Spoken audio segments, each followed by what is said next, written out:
19th century, 19th century ने बहुत सारे जम्प्स देखे लिटरेसी के अंदर, यूरोप में मास लिटरेसी के अंदर में बहुत सारे रीडर्स आ गए थे, चिल्ड्रन भी थे, विमेन भी थी, वर्कर्स भी थे, सब नए रीडर्स जो है वो बहुत संख्या में होते जा रहे थे। सबसे पहले देखते हैं चिल्ड्रन, विमेन और वर्कर्स को। क्योंकि प्राइमरी एजुकेशन है वो कंपलसरी करी गई थी लेट 19th सेंचुरी से, बच्चे जो है बहुत इंपॉर्टेंट कैटेगरी बन गए रीडर्स के। जो प्रोडक्शन था स्कूल टेक्स्ट बुक का वो खास तौर पे पब्लिशिंग इंडस्ट्री जो है वो करने लगे। जो चिल्ड्रन प्रेस है, जो पर्टिकुलरली लिटरेचर जो बच्चों के लिए होता है उसके लिए जो है बनाई गई, सेटअप करी गई फ्रांस में 1857। इस प्रेस ने नए वर्क्स तो पब्लिश किए ही, साथ ही साथ जो पुरानी फेरी टेल्स थी और फोक टेल्स थी उनको भी पब्लिश किया।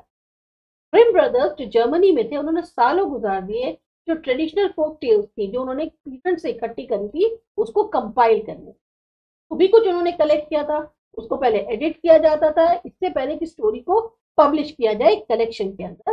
1812 की बात है। जो भी लगता था कि अनसूटेबल है बच्चों के लिए या हो सकता है एलिट्स के लिए वो बहुत ज्यादा वल्गर हो, वल्गर से मतलब जो नॉट रीडिंग वाला कंटेंट होता है, उसको जो है पब्लिश्ड वर्जन में इंक्लूड नहीं किया जाता। जो रूरल फोक टेल्स हैं अब उनको एक बिल्कुल नई फॉर्म मिल गई। तरह से कह सकते हैं कि प्रिंट ने ओल्ड टेल्स तो रिकॉर्ड करी पर उनमें साथ साथ बदलाव भी किया। विमेन बहुत इंपॉर्टेंट रीडर भी थी, राइटर भी थी। जो सस्ती मैगजीन होती है वो खास तौर से विमेन की, जैसे उसमें मैनुअल्स थे जो उनको सिखाते थे प्रॉपर बिहेवियर कैसे करना है, हाउसकीपिंग कैसे करनी है। जब नॉवेल्स को लिखने की शुरुआत हुई 19th सेंचुरी में तो विमेन जो है सबसे इंपॉर्टेंट रीडर्स के तौर पे देखी जाने लगी। कुछ जो बेस्ट नॉवेलिस्ट थे उसमें विमेन थी, जैसे Jane Austen, Bronte sisters, George Eliot. इनकी जो राइटिंग्स थी उन्होंने एक बिल्कुल नई शक्ल जो है वुमेन की है, एक नई तरह की जो वुमेन है उसको डिफाइन करने में काफी मदद की। एक ऐसी पर्सनालिटी, एक ऐसा इंसान जिसमें अपनी खुद शक्ति है, इच्छा शक्ति है, दृढ़ निश्चय है और सोचने समझने की ताकत। अगर आप यहाँ देखो तो यहाँ पर एक फ्रंट पेज दिया हुआ है पेनी मैगजीन का। ये जो पेनी मैगजीन थी इसको पब्लिश करा जाता था 1832 से 1835 के बीच में इंग्लैंड के अंदर, society for the diffusion of the useful knowledge उसके द्वारा। और इसका मेन एम क्या था? ये किसके लिए प्रिंट करी जाती थी? वर्किंग क्लास की। जो लैंडिंग लाइब्रेरीज थी, यानी लाइब्रेरी क्या होती है जहां से आप बुक्स ले जाते हैं, पढ़ते हैं और वापस कर देते हैं, ये एग्जिस्टेंस में थी 17th सेंचुरी। 19th सेंचुरी में अब लैंडिंग लाइब्रेरी जो इंग्लैंड के अंदर थी वो खास तौर से इंस्ट्रूमेंट बन गई एजुकेट करने के लिए व्हाइट कॉलर वर्कर्स को, आर्टिसंस को, लोअर मिडिल क्लास लोगों को। कई बार जो सेल्फ एजुकेटेड वर्किंग क्लास थी उसने भी जो है अपने खुद के लिए लिखना शुरू किया। पूरे दिन क्या, जब ये होता था कि जो पहले पूरे दिन काम करते थे अब मिड 19th सेंचुरी से जो उनके वर्किंग आवर्स थे या वर्किंग डेज थे उनमें भी उनको भी कम कर दिया गया। तो वर्कर्स के पास भी टाइम मिलने लग गया सेल्फ इंप्रूवमेंट का, अपने को सेल्फ एक्सप्रेस करने का। उन्होंने भी जो है बहुत कुछ पॉलिटिकल ट्रैक्स के बारे में या ऑटोबायोग्राफीज जो है वो काफी संख्या में लिखी। यहाँ पर दिया है बॉक्स 3। थॉमस वुड एक यॉर्कशायर मैकेनिक थे। उन्होंने जो है बताया है कि कैसे वो जो है एक पुराना न्यूज़पेपर जो थे उसको रेंट पे लेते थे और फिर उनको पढ़ते थे, जो शाम को क्या कहते हैं फायर लाइट होती है उसमें पढ़ते थे क्योंकि वो कैंडल्स अफोर्ड नहीं कर सकते। तो जो ऑटोबायोग्राफीज हैं गरीब लोगों की वो बताती हैं उनके कैसे संघर्ष रहे थे, इतने ऑब्स्टिकल्स होने के बाद भी उनको पढ़ने का जो एक शौक था उसको उन्होंने कैसे पूरा किया।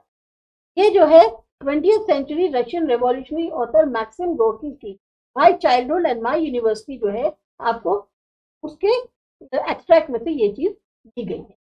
फिर आता है further innovation. Late 18th century में प्रेस जो है अब वो मेटल की बनी हुई होने लग गई।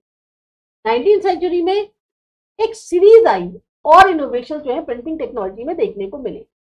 मिड 19th सेंचुरी तक रिचर्ड एम होई जो न्यूयॉर्क के थे उन्होंने पावर ड्रिवन सिलेंड्रिकल प्रेस जो है उसको परफेक्ट कर।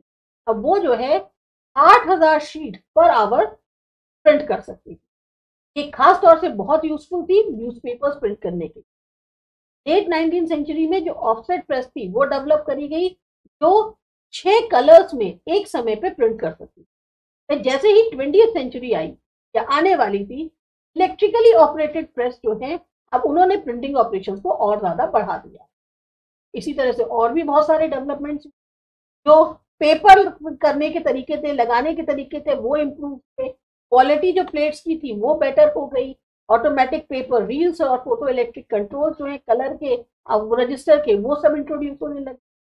तो ये जो बहुत सारे इंडिविजुअल मैकेनिकल इंप्रूवमेंट्स हुए, उसमें जो है जो प्रिंटेड टेक्स्ट है उसकी जो एक लुक था उसको बहुत ज्यादा चेंज कर। प्रिंटर्स और पब्लिशर्स जो है नई नई स्ट्रैटेजीज डेवलप करते थे अपने प्रोडक्ट्स को बेचने के लिए। 19th सेंचुरी के जो पीरियोडिकल्स हैं उसमें जो है उसमें बहुत सारी इंपॉर्टेंट नॉवेल्स आती थी, जिन्होंने एक पर्टिकुलर तरीके की नॉवेल है उसको लिखने का जो तरीका था उसको जन्म दिया। 1920s में इंग्लैंड के अंदर बहुत सारे वर्क्स जो हैं चीप सीरीज में सोल्ड किए गए, तो कहते हैं शिलिंग सीरीज। डस्ट कवर या बुक जैकेट, ये भी जो है 20th सेंचुरी का ही इनोवेशन। जब ग्रेट डिप्रेशन आया 1930s में, पब्लिशर्स को डर लगने लग गया कि अब बुक्स जो है लोग परचेज करना बंद कर देंगे और ऐसा रहे कि लोग बुक्स खरीदते रहें, तो उन्होंने बहुत ही सस्ते पेपर बैक एडिशन निकालने शुरू कर दिए। यहाँ आप देख सकते हैं फिगर 13 में एडवर्टीजमेंट दिया गया रेलवे स्टेशन का इंग्लैंड के अंदर। लिथोग्राफ बाय एल्फ्रेड कॉन्केनर 1874 का है। यहाँ प्रिंटेड एडवर्टाइजमेंट्स और नोटिस जो है वो प्लास्टर किए गए हैं स्ट्रीट वॉल्स पे, रेलवे प्लेटफॉर्म पे और पब्लिक बिल्डिंग्स पे। फिर आता है आपका next chapter, India and the world of print. ये करते हैं अगले वीडियो में।